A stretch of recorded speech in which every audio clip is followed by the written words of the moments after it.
this event.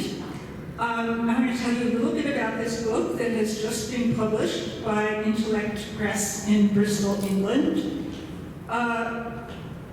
One of the important things about it is that every piece in this book has already been published in various arts publications, magazines, newspapers, since the 1980s. But most of those publications no longer exist. They've gone out of print. And therefore, if we had not collected all this work and published it, much of it might be lost. And so it's been a very important historical and archival project for us so that this body of work, the artists, the criticism, the cultural issues, be available to people in the future, especially to students and scholars. The other thing is that all of the essays in the book are primary source. And what I mean by that is that I was there. I saw every single thing I wrote about. It isn't secondhand. And that also has been an important factor for my own writing. I want to say special thanks to Marina Lapama, who I was very fortunate to have for an editor and who contributed so much to the structure of this book. I had to go through 250 or more essays, and I broke it down to 77. And then Marina came in and cleaned it up and cut it down to 57 essays. And then we worked on the structure of the book, and I'm going to turn it over to her to tell you a little bit about it. Thank you. Thank you all for being here. Can you hear me? Is this good? Okay. Well, it's been a real pleasure because Jacki is such a good writer. And so editing good writing is a pleasure. You think, well, this is fine, but you mentioned this, so let's connect, or this repeats. And for me, it was I love editing books because I'm a devotee of books. Books are really important. They're not going away. They will be here long after all our devices are in the landfill at best. And the process of, so I get this pile of things. Some of them are digital, some of them are on paper, and I read and reread. Now, I was in Los Angeles in the 80s at the same time as Jacki, early through the 80s, and writing for some of those same publications, Art Week, High Performance, Images and Issues, Arts and Architecture, all these magazines that have the word and in obviously it's like, uh-oh. And High Performance. And High Performance. And so I saw a lot of the works that she's writing about. She's stayed with it, whereas I have, attention deficit, so I moved to other cities and did other things. But I knew what she was writing about. And then there's all this good writing that you have to say, well, this piece already talks about this. How can we narrow down? And then it's, we need to make categories to think about things. And in cognitive science, that humans can't remember 279746, right? They can remember 650, 248. We chunk things, right? And so chunking is a really gross way of saying you put things into categories. And they're big or little categories, they're important. There's always a category called other, very important. And so that was a really rich part of the process, saying, well, they're all about, things that are connected and important. About how do we put them into groups where the meaning, the deep meaning of each piece comes out clustered with other things that say other parts of that. Because you can organize a bunch of stuff in any number of different ways. If you're intelligent enough to say, well, there's this and this, but what's the purpose of this book? And some of it is, as you just said, these things were ephemeral. A lot of these performances, they're really gone. Spaces are gone, publications. Spaces are gone and the artists are gone. And in some cases, some of the cases, they're no longer with us. And you just start to realize at a certain age, like, I did all this stuff when I was 20 and 30 and 40, and then, oh, yeah, it's in a box in the closet. Does anyone care? Is it meaningful? Is it connected to other things? And then you come to a performance like this evening here with these musicians, and you go, wow, this is contemporary art feeding off of, consciously in some cases, they've got, you know, Yoko Ono and Polyoniver's name up there, and so on. And in other cases, maybe not conscious, but there's a continuity in the arts that it's one of the jobs of critics to engage in this dialogue with the artist, with the audience. I love this statement down here of what kind of a mythical new audience would music desire. So who thinks about that? Like the artwork saying, hey, who are you? Why are you looking at it? And because we think of the audience, like, what do I want from art? So we decided to organize the book in these categories so it's not chronological, it's topical. And the titles of the 7 sections of the book are the TV generation, media, culture, and performance, spectacle, film, collaboration, crossing cultures, sound, space, gesture, history restaged, prophecies past tense, the politics of culture, and concerning nature. And so I'm watching our time, and I think we should start with the first piece that I want to read. First piece that I'm going to read was published is from the section Prophecies Past Tense. And it was first published in High Performance magazine in 1989. And I have to tell you that the experience of rereading these pieces was almost a shock to me, because I was astonished by how prophetic they were. That they were written 30 years ago and things haven't changed that much. In fact, everything imagined in these pieces, in some cases, come true. So this piece was, I was asked to write this piece by my editor, Steve Derlin. It's called Slouching Towards the Next Millennium, Some Meditations on Art in the 21st Century, written in 1989. It's a smoggy, overcast afternoon in America. A jaundiced haze hangs over the horizon. The breeze that's blowing off the Potomac has an unpleasant, noxious odor, like the mix of expensive cologne and gaseous farts. It's no longer morning in America. The shiny white paint on Ronald Reagan's picket fence is cracking and beginning to peel. That's what happens, as any painter knows, when you try to cover over those grimy old oils with fast-drying acrylics. It doesn't hold. The 1980s are over. Slippage has begun to occur. New fault lines have been identified all over the Los Angeles basin, not just the big San Andreas. They're running north and south, east and west like a grid of shifting social, cultural, and economic demographics. And the quakes this year seem to come with the changing tides, as surely as the phases of the moon. There are cracks in the foundations of power around the world. There are ramblings of change swelling into a roar. Things are not as they appear on the surface. Or maybe it's just that we aren't looking and listening properly. It's dust in America. It's the end of the decade, the end of the 20th century, and the earth quakes. The center has become unglued. The center has moved elsewhere. The 80s are over. The decade of glitzy surfaces and snappy slogans of high-fashion cynicism and glamorized greed is done. Dynasty has been canceled.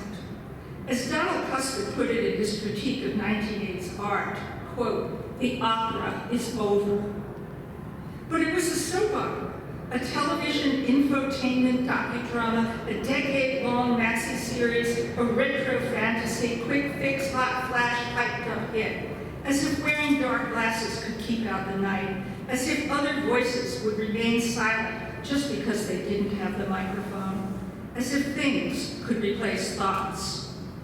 The year 2000 is upon us. The millennium is almost here. preceded in our consciousness by the baggage of Nostradamus, George Orwell, Buckminster Fuller, Stanley Kubrick, the replicants of Blade Runner, and the entire cast and crew of the USS Starship Enterprise.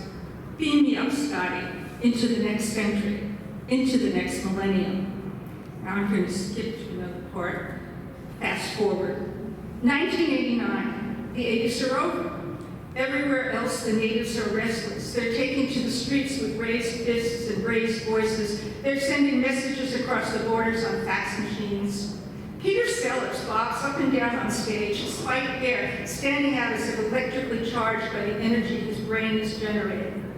He's talking to an audience full of students in their 20s about the journey we are all on together, the mission we have. He's talking about passion, imagination, invention, commitment. He's talking about the role of the artist in determining the future we will inhabit, about making a difference in the world. He issues a dramatic challenge to the status quo, a leprechaun Pied Piper talking about the 21st century in terms that have been out of fashion in the discourse of this decade, even viewed with contempt. But that's over now. Notices have been posted in the forest of empty signs. It's 1990 and it's now high noon in America. The old men will die, but who will replace them? Who will lead us across the threshold of the millennial gateway? The Christians and their crusades set the agenda for the last 1,000 years. Who will set the agenda for the next millennium?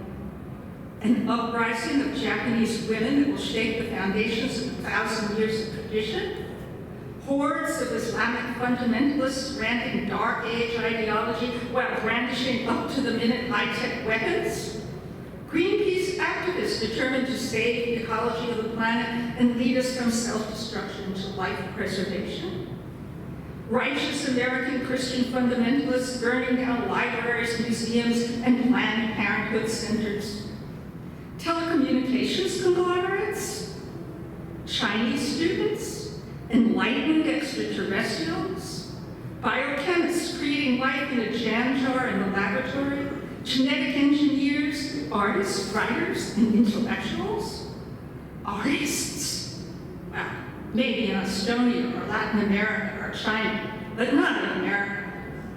In America, artists have no status or value outside of the marketplace. In America, artists have been co-opted by the values of the marketplace. In America, artists are an elite clique of ineffectual intellectuals talking to themselves. In America, artists are lazy parasites who should get a job. In America, artists are black Marxist homosexuals. In America, artists are all white lackeys of the rich. In America, artists are decorators and entertainers. In America, artists are sacrilegious sexual libertarian perverts and pornographers. In America, artists are chic. In America, artists are irrelevant. In America, artists are celebrities. In America, artists have no power or influence. In America, artists should be censored. Then I'm going to skip a section. In most fantasy projections about the next millennium, technology, the hardware, is our Frankenstein, an omnipotent monster god without soul. In guise of serving us, it becomes our master. We stand in awe of it, we worship it, we love it, and we fear it. We have made it, and now it has taken us over. In this narrative, we have abdicated responsibility. We can wash our hands of it and blame it on the computer, blame it on the devil, or technology is in the hands of a secret power elite who use it to control the masses. This is the long-term lesson of history. If we repeat it once again in yet another variation, it is not the hardware that is responsible, it is the software, and that is us. It's 1990 and the boundaries between art, media culture, entertainment genres, public spectacle, and politics have blurred into a white noise static as telecommunications technology and all its relatives are physically, psychologically, politically, and economically restructuring our environment. It's 1990, and while science is busy probing the mysteries of life and the universe, art of all disciplines is in a crisis of cultural and social identity. a crisis of purpose and meaning and function in a society in crisis, in a world that could go either way, into the black hole of its own bad dream, or into the light of a revolution in perception and understanding. The 1980s rhetoric of postmodernism that proclaimed the end of the modernist ideal of progress, the impossibility of originality or invention, the deceit of language, and the absence of real experience, leaves the artist with nothing to do but become a facsimile of him or herself, a gesture in the court of consumer culture. It is essentially a fascist vision that supports the prophecy of the dominance of technology over human consciousness, conscience, intellect, and creativity, as if things could replace thoughts. This is the future we're in. How many people in this room were born before 1950? Raise your hand, come on. Before 1950, It's just us. Yeah, okay, so Just us. that tells you something, right? How many people were born in 1990 or after? Come on. You're all over 30. Well, yes, Oh, you were alive, not born. A lot have been born or were alive. Yes, Yeah, how many I was people alive. here were alive? Were not alive before 1950. before 1990. I'm Oh, sorry, okay, yeah. I didn't say that. So everybody's middle-aged. Well, because it turns out, when I was younger, it didn't matter how old, my friends. And now it does, it's actually, there's this thing, when you get to a certain age and you see how history works. And you say, this is what someone writing in 1990 said, what will it be like in 30 years? 30 years, it's just I have no idea. And so one of my reactions to Jacki's writing from that period that I lived through was sort of like, oh my God, yes, she saw this stuff coming in the way that you read Philip K. Dick in the 50s writing. He got it. We're all addicted to it. You have to download the app to do anything. And he board and other people, 75 years ago, was when this is what's coming. And on the other hand, when you're in it, you don't, fish doesn't know the water exists. You sort of, it's the environment around you.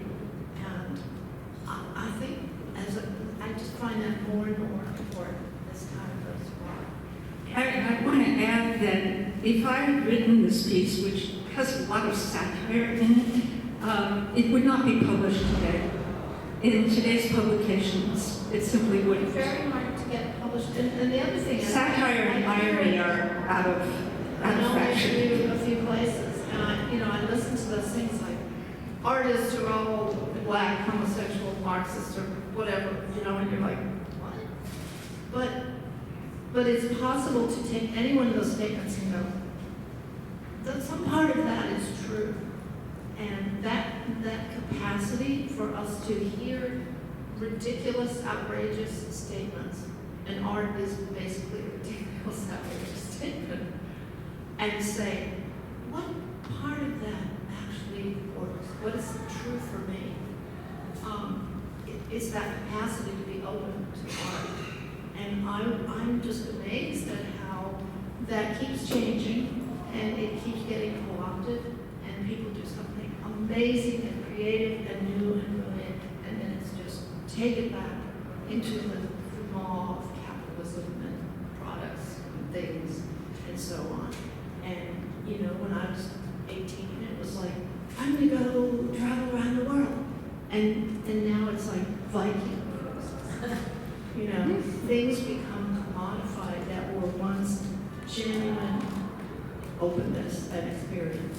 And that's, this is one example, but to think about in your own life what things have become like that. Something that was genuine and profound is now just a product.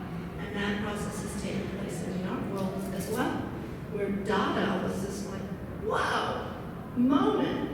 And now, it's just a Dada, it's just like a menu option with chips or without chips,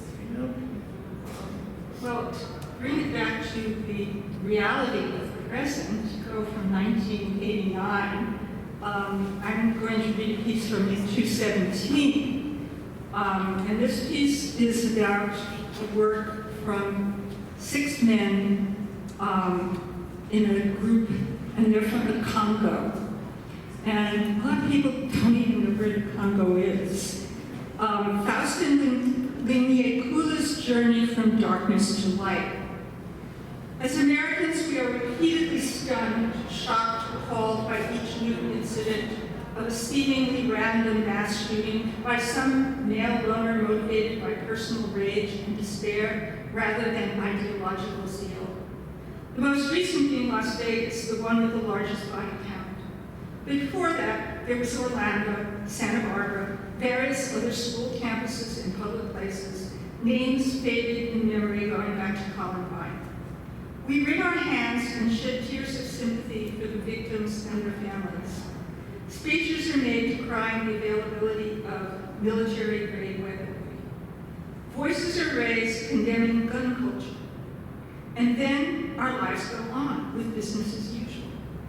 Until the next time, for in the deepest, darkest place in the national psyche, we accept it will happen again.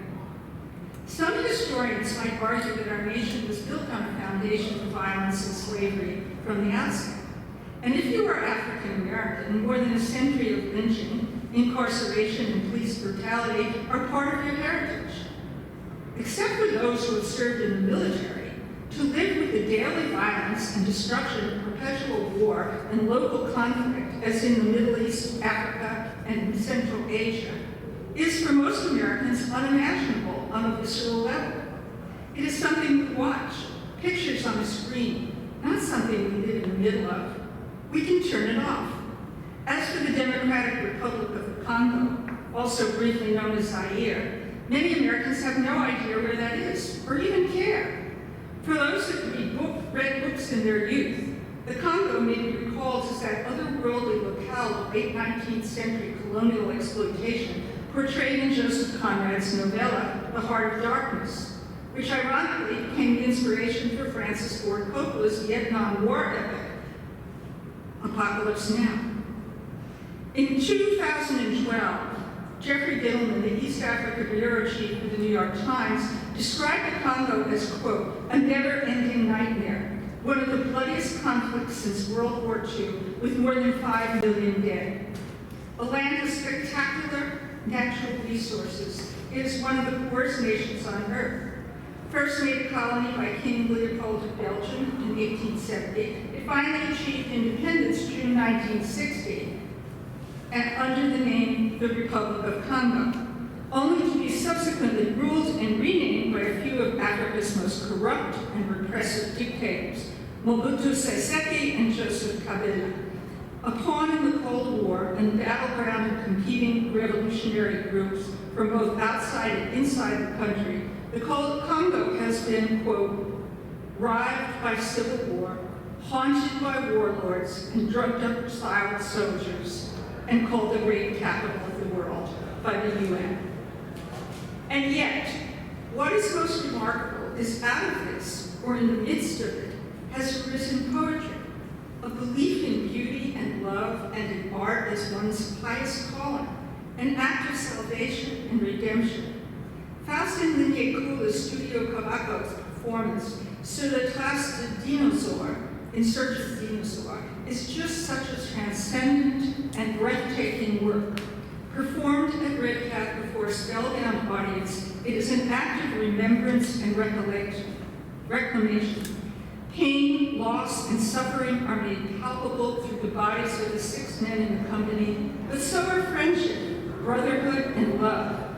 Their experiences and that of their country are given voice as lived and witnessed.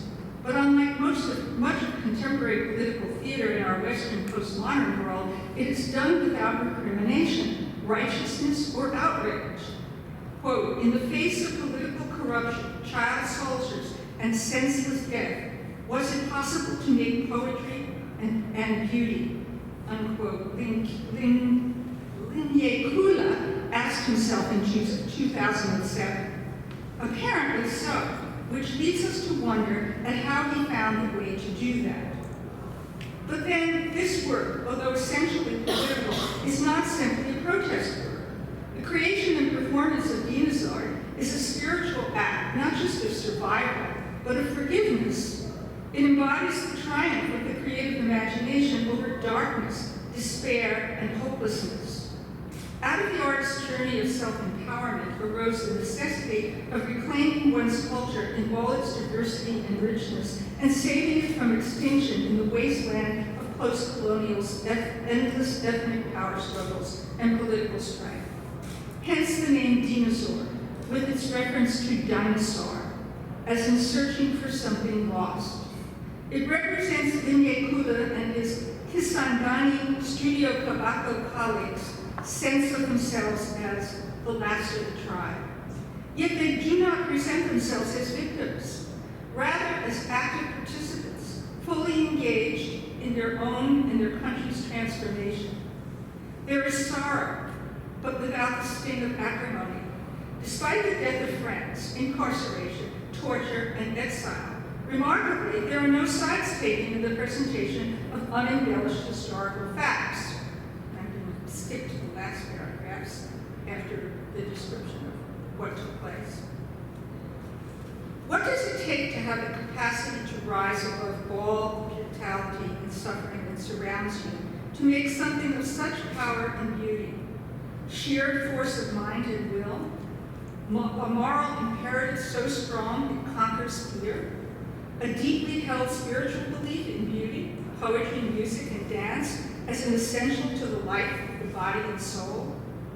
Or is it a resilience grounded in an idea about what it takes to become a fully integrated and conscious human being, and thus a liberated one? Through the determination and eloquence of the Congolese men who had the courage and vision to create this work, we had a chance to see a different perspective on what is of true value and what it takes to make a better self and a better world in the face of overwhelming obstacles. There are lessons to be learned here. We should pay attention and maybe look more deeply into our own heart of darkness and the moral morass, violence, vulgarity, hypocrisy, and mendacity that has infected our own culture and country in this very sad time.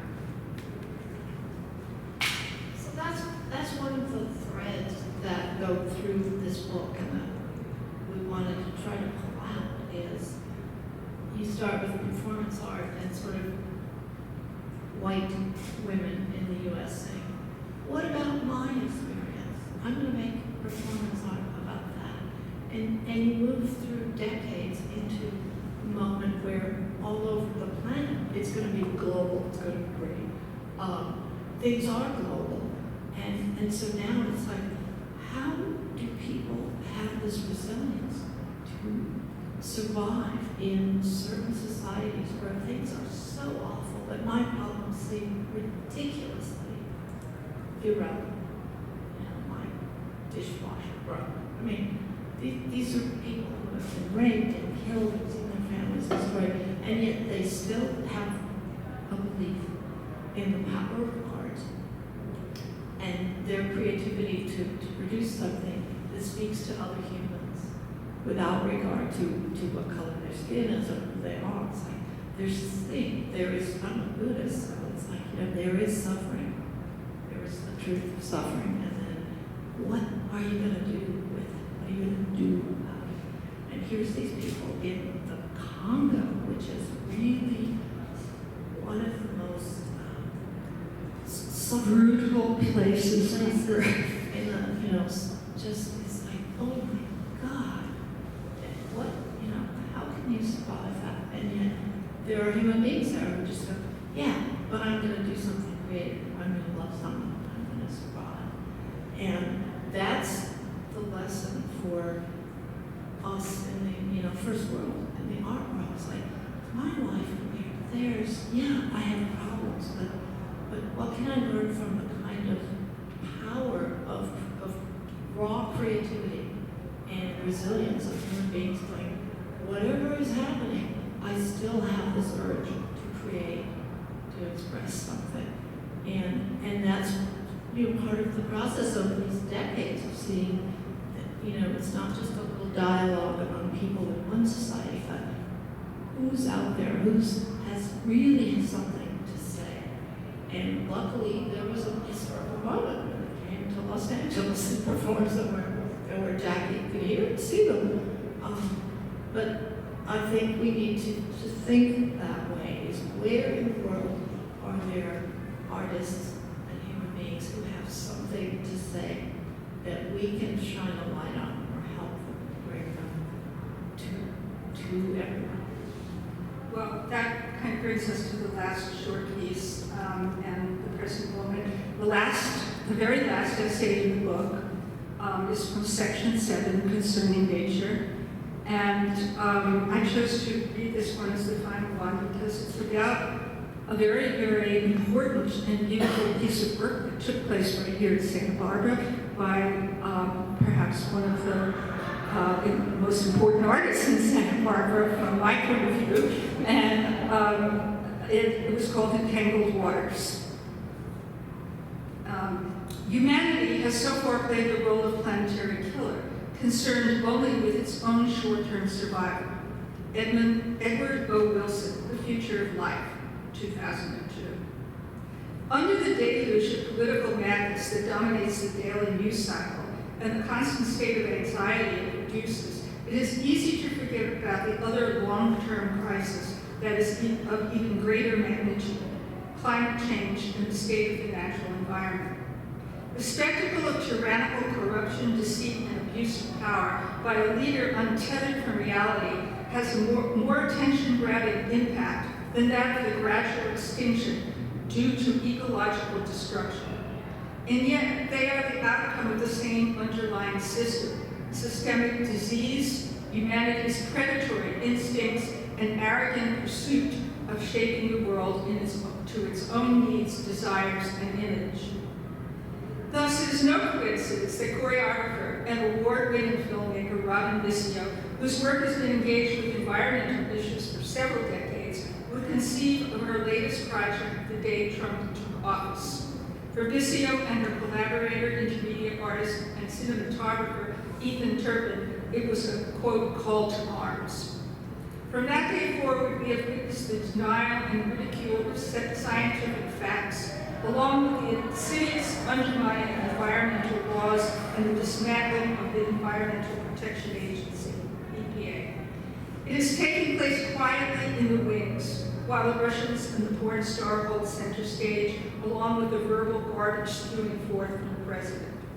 When it comes to climate change, it is not simply in defiance of fact, but stubborn denial of the evidence. Severe drought, fires and floods, melting glaciers, undrinkable water, destroyed habitats, endangered species, polluted oceans, rising sea levels. The list is long, the consequences dire, and the clock is ticking. Without water, the essential element for life, the entire planet would die. But when nature turns on us with a vengeance for our abuses, water can become an instrument of destruction. Bissio, who is a longtime resident of Santa Barbara, recently witnessed torrential rain flood neighboring Montecito and bury the town in debris mud flow. And then the rest of the piece goes on to describe what she creates in her stunning films and in this piece, Entangled Waters, which was a public art installation. Okay, thank you. And questions? Does anyone have any Questions from the audience? questions or something? You want to ask me any questions? I want to give people a chance to, like, is there something that you want to know that you don't know? You don't know? Any questions about the book and what else is in it? There's one thing I want to mention because it's relevant to this exhibition. There's a big piece in it called 1969, which is about a group called Alarm the Sound. And it's really relevant to this installation because it's about a meeting. Oh, if I can only find it, right? Must be close. It's about a meeting that was set up, in truth, for real, between John Lennon and Stockhausen. and Carl Lenz. Carl Lenz. yes, Stop. and Lucio Berio. So, And it never happens, actually, because there's a snowstorm in New York. And so they're all sitting around waiting in Lucas Foss's apartment, and John Lennon doesn't show up because there's this huge blizzard. But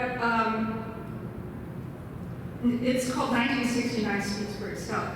But there's a lot of quotes in it about this meeting and this interface between these musicians and composers from different walks of life, different genres, different approaches to music, and how much and the dialogue that takes place between John Lennon and Stockhausen and Berio is wonderful. And so I just was going to maybe read in relation to this the last quotes from the end of the piece. you found it? Yeah. This is from Luciano Berio. If music could stop wars and lower the price of bread, we wouldn't need it anymore. But since we live and die in a world where people buy bread, make wars and music, we must continue asking ourselves about music and the price of bread. From John Lennon. If the Beatles or the 60s had a message, it was to learn to swim. Just swim, period. Anywhere, in any sort of music. Make your own dream, and once you learn to swim, swim. And then from Stockhausen. You know, the whole cosmos explodes and contracts and explodes. It breathes. And you know, some of that is, if you know, there's this high art, sort of very arcane, European-based traditional music, which then evolves into atonal, bizarre stuff, but it's a tradition. Then there's the popular, the folk music, the things that people sing in the street, and the Beatles. And everybody knows Beatles songs, and it's just sort of universally accessible. And we think of those as these different categories of art. So what happens if you bring the practitioners of those together? And most of them will say, well, it's much more about my practice, what I'm doing, and I don't think about, hopefully, the marketability of it. That's somebody else's job. Sometimes they do, sometimes they don't. But I was really struck by this song. The work continues whether there are visitors there or not.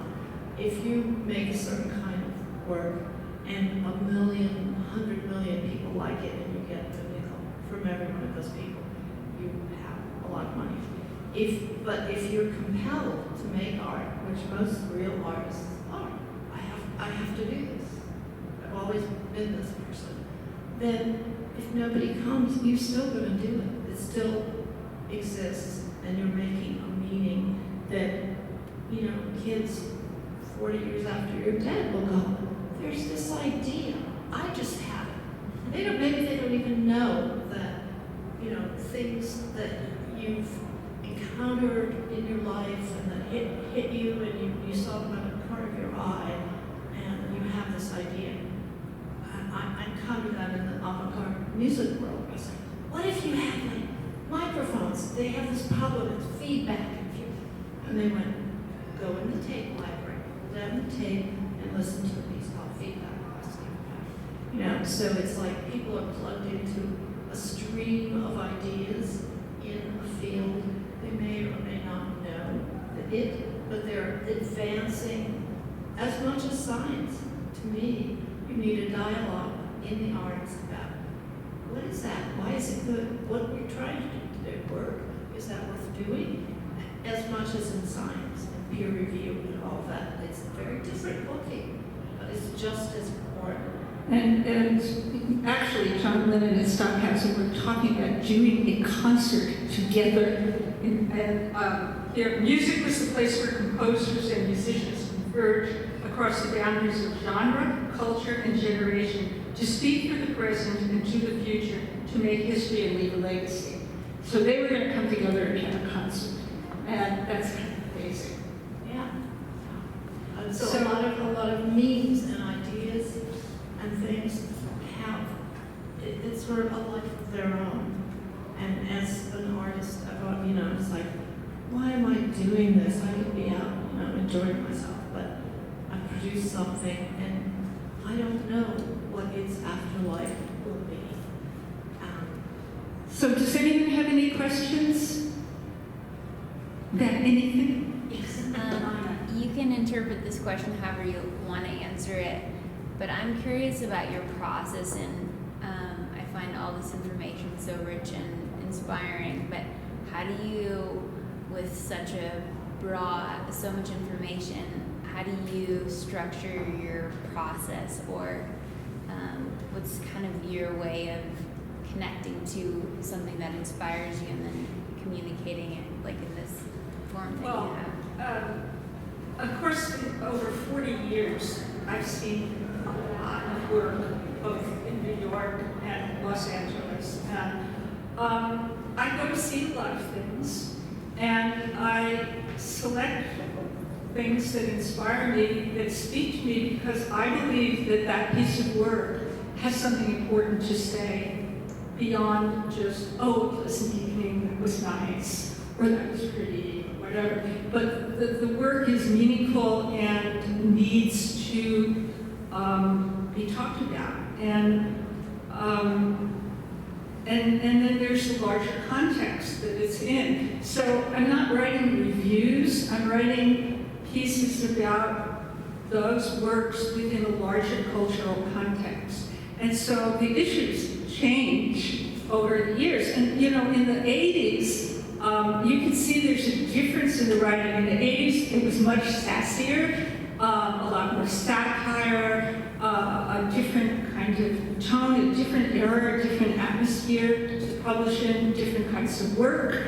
And now, a lot of the works are really heavy and dark that I've been writing about, and raise pretty intense issues. And I choose the pieces that raise things that I find interesting, of importance. And I do a bit of research as well around those works and background to them, and in order to fully illuminate what's going on in the work. I mean, my purpose is really to open up all the layers that are inside a work and reveal what's there for the reader. And often artists are so happy because they say, oh my God, you said all the things about it that I intended, but I didn't know how to say if I have to talk about it. So that's part of it. I mean, sometimes I talk to the artists, and if they're people I know, and sometimes they aren't people I know or never met at all, and never had the dialogue with, but just the work alone. I didn't have a conversation with the men from the Congo, and the entire piece, by the way, was not in English. It was all in French. So, Yeah, this is where the arts kind of bound upon philosophy. So for me, there's this aspect of art where I go and see pieces and they're okay, and then there's something 100 works down the line where it's like, wow. And I think of it as transcended, but that's just a philosophical term. It's like that has meaning for me, and I think particularly today in today's world, it's like there's an urgency about communicating meaningful things to humans because we're maybe gone. Do you feel hopeful at all? I mean, like when you read about these things you're saying in the 80s, and it's like almost exactly the same thing, now, and sometimes it just keeps repeating itself. Like, do you see anything in the future? Do you see anything hopeful? If you asked me that question a month ago, I probably would have told you I was super pessimistic and depressed because I just finished reading Bill McKibben's new book, Falter. Has the human game come to an end? And it's a really amazing book, and maybe the most important book of the year, and everybody should read it. But I couldn't read it straight through. I would read 2 chapters or 3 chapters, and then put it down because I had to process, and I would just feel so, oh God, this is it's over, you know. But on the other hand, seeing Greta Thunberg in front of the United Nations and some other 15 and 16-year-olds really understanding the crisis we're in and understanding that it's their lives and awakening to the fact that they themselves will have to change the way they live and what our expectations are in order for everyone to live. And that gives me a lot of hope. So yeah, I mean, but I'm generally not that hopeful right now because things, every week the news gets more impossible and more insane and more twisted and more corrupt, and you think, how are we ever going to get ourselves out of this? And, you know, and then you see some 16-year-old give an amazing speech with great clarity, articulate, knowing the facts, and you say, okay, you know, maybe this is what's going to happen. You know, 13-year-olds, 14-year-olds, 15-year-olds will save the world. And, you know, there's a part of me that goes, well, thank God I'm old because I won't be here to see the worst. And I used to say to my students, you know, I'd ask them the question about what their visions were and, you know, how they were going to tackle the world that they were going to deal with. And often they would just sit there in an expression of terror on their faces. And I would say, come on, everybody, you know, here's the truth. You've got to wake up. We are all going to be dead. You know, all your favorite teachers here, we're not going to be here much longer, and we're all going to be dead, and you're going to be left with this in your lap. So you better start thinking now. And, you know, they'd be like,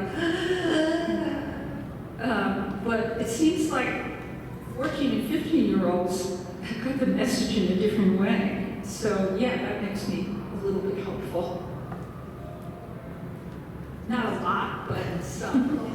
Our species is not necessary to this planet. It can go on without us. We like to be here, but it's not necessary. That's one of the things we learned, as Robin knows, from the mudslides and the fires and everything. And Yeah. Mother Nature just takes, she just comes right. And the planet will survive and go on and wipe us out because we're a parasitic predator.